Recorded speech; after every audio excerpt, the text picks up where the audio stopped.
Talking about Congress versus BJP over the minority appeasement. The showdown between the BJP and the Congress over the Muslim quota continues to escalate even further. After Prime Minister Modi, now Union Home Minister Amit Shah and JP Nadda have also attacked the Congress, alleging Muslim appeasement in their manifesto. Congress, of course, has hit back, saying BJP's allegations are all based on lies.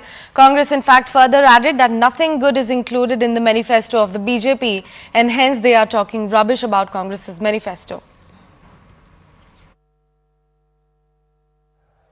Karnataka में उन्होंने एक model बनाया है। जो अब संविधान का उनका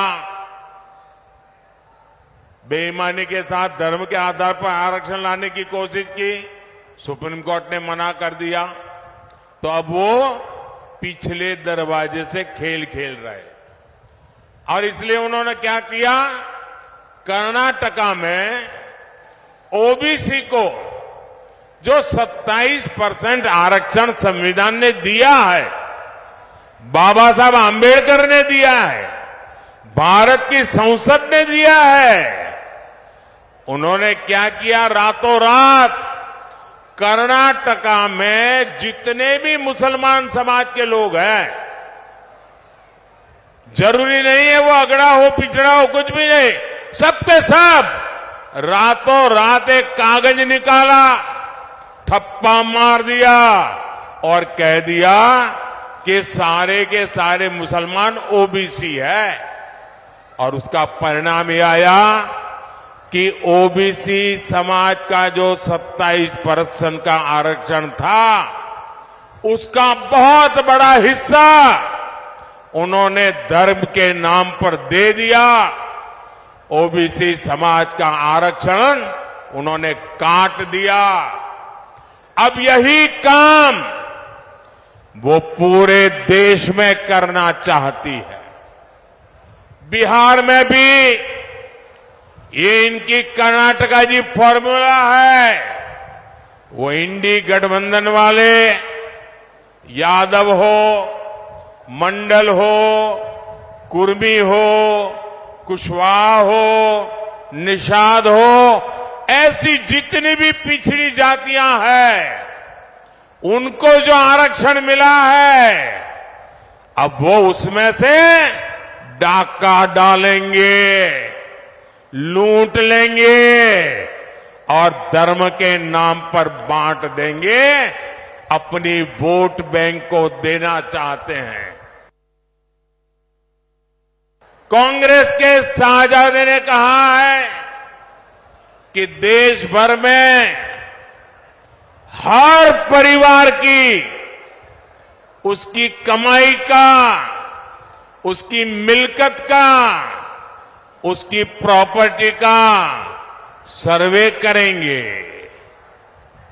परिवार के पास क्या होता है, कुछ छोटी मोटी बचत होती है, छोटी मोटी गुमटी, दुकान, मकान होता है। हमारी बहनों के पास कुछ जेवर गहने होते हैं, और स्त्री धन तो हमारे यहां बहुत पवित्र माना जाता है, मंगलसूत्र होता है। भ्रष्टाचार करके लोगों को तबाह करने वाली कांग्रेस की बुरी नजर अब आपकी संपत्ति पर पड़ गई है।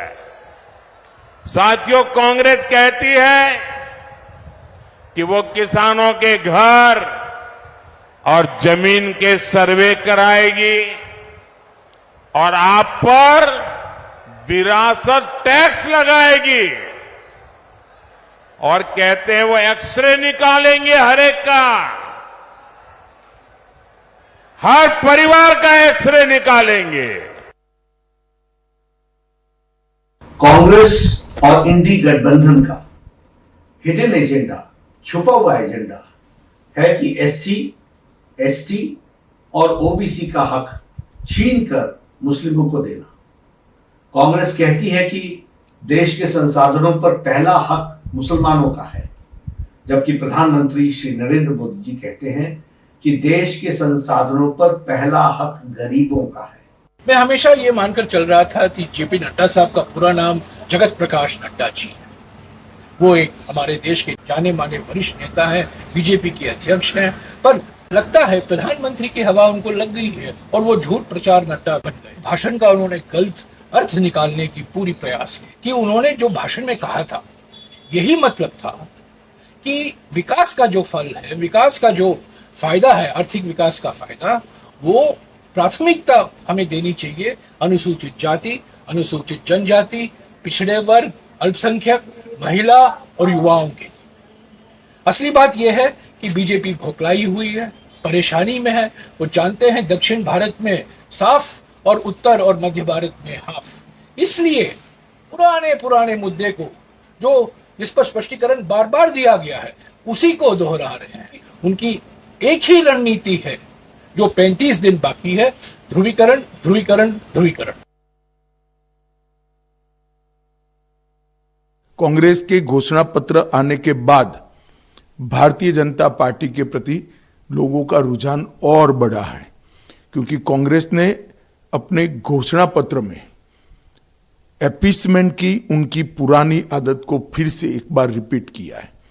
कांग्रेस के घोषणा पत्र में पर्सनल लॉ को हम आगे बढ़ाएंगे ये बात की है। मैं राहुल गांधी जी को पूछना चाहता हूं, पर्सनल लॉ को आप आगे बढ़ाएंगे तो क्या ये देश अब शरिया के आधार पर चलेगा? किस प्रकार का पंथ निरपेक्ष संविधान आप इस देश में चाहते हैं? हमारा संविधान पंथ निरपेक्ष है। देश के कानून धर्म के आधार पर नहीं बन सकते।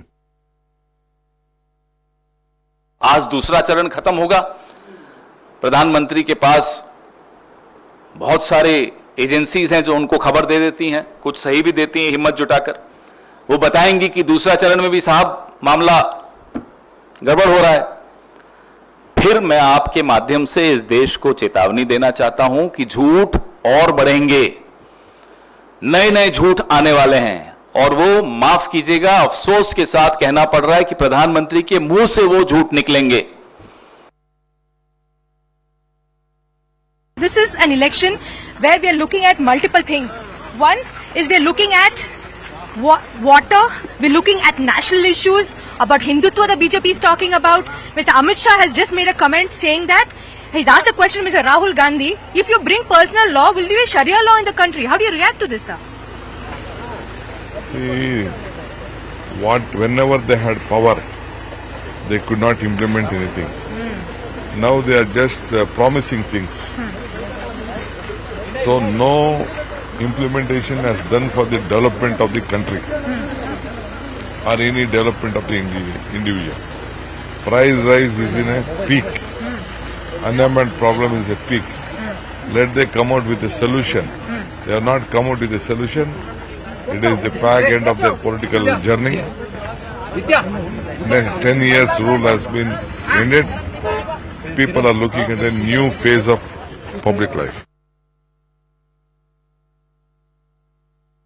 Regarding the Muslim, taking away the reservation quota of SC and STs and giving it to Muslims, the major allegation made by... Let us see in future days what will going to happen. We have to wait and see. Amit Shah just now said that, and he's asked a question to Mr. Rahul Gandhi, that if you're going to bring the personal law into place, then will you bring Sharia law in the country? How do you react to this? See,